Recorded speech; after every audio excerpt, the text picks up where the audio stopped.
You know what? Why is it that so many of us that are physical therapists in private practice find ourselves when we're in business to be more reactive than proactive? It's just, I have to take a break here because I've been so busy with a lot of new clients in the last 2 weeks, actually since the new year. I think a lot of people are like, okay, it's 2024, 2023 is behind us. Let's get a fresh start. Let's do something different. Let's create the practice that we've always envisioned for ourselves. Let's start making changes. And so on one hand, I'm really excited because I've got a handful of these people that have just kind of joined our group and they're getting the services they need. But there's still other people that I reach out to or reach into me, and I do a Zoom with them and I'm talking to them. I have a meeting right now with an owner and his wife coming up in like 30 minutes. And the reason being, they're so reactive. Like, they're so reactive to what's going on. Like, we're in this situation, Brian, we need help getting out of it. Or we're not viable, but yet I'm busy doing this and this and this. It's like, well, what have you done proactively to get out in front of what you needed to know before you needed to know it? Still to this day, when people ask me, Brian, what's one of the best recommendations you can give a fledgling practice owner, or somebody who wants to leave their job and start a private practice, or somebody who's been in practice 10 years and they find that the environment is passing them by, technology is speeding past them, the personnel, what's needed and wanted isn't what it used to be. It's not a Gen X or life anymore. We're into Gen Z, we're in millennial world, we're in supernatural world of employment at this time. But you as an employer have been around for so many years and you're still thinking outdated principles. People don't want a 401k. People don't care about that. People are going to change their jobs 4 times in the next 5 years, or well, I'm exaggerating, but statistically speaking, from 24 to 35, most therapists will change their job 4 times. So they want student loans paid, they want flexibility, they want acknowledgement, validation, and so on. But this episode is to get you to kind of put yourself in my shoes here for a second. As a practice management, specialist, as somebody who's a business coach, I'm trying to coach people to be more proactive. Like, invest in yourself to gain the tools, knowledge, skill set, skill development of the challenges to come. The best owners, the best practices that I see in the country are those that got educated and knowledgeable about what they were going to need to contend with in the future before they had to contend with it. Don't jump into the pool and then start to learn how to swim. Why don't you learn how to swim before you jump in without the swimmies? Practice owners today are still just fumbling along, learning as they go. And it's so costly. It's so much time, so much effort. And above the dollars and time, it's the stress. I don't know what to do. I don't know what is the right decision. I had somebody reach out to me today and say, well, I don't know how I can get health insurance here in my company without having employees. And I'm like, what?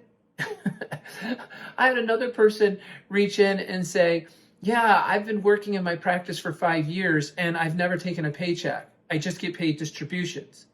I'm like, wait, what? So you don't pay any payroll taxes and you don't pay into Social Security and you're just, I'm not an accountant. I can't give accounting advice, but I recommend you go talk to your accountant about that.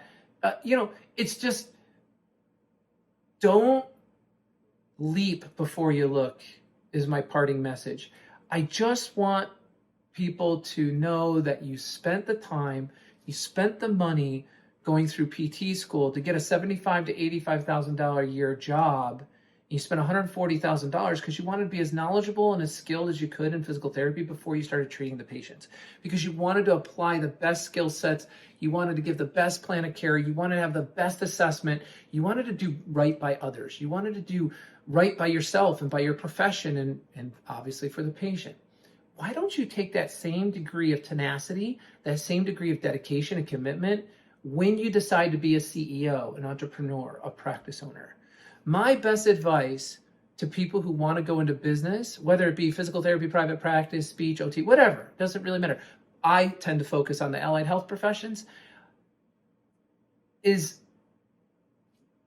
invest in yourself. Get the knowledge, get the training, get the skill set, get the questions, get the mentor, get the coach, get all of that in alignment.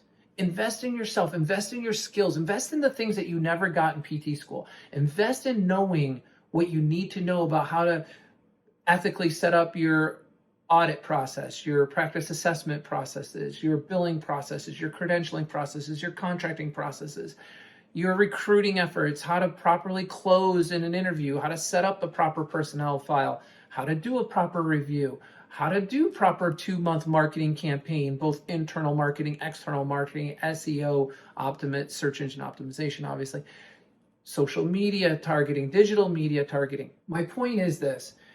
There was a time back in the 2002 where I put my head in my hands and I said I'd pay anybody anything if they would just show me what to do. I want that grit. I want that tenacity. I want you to want that.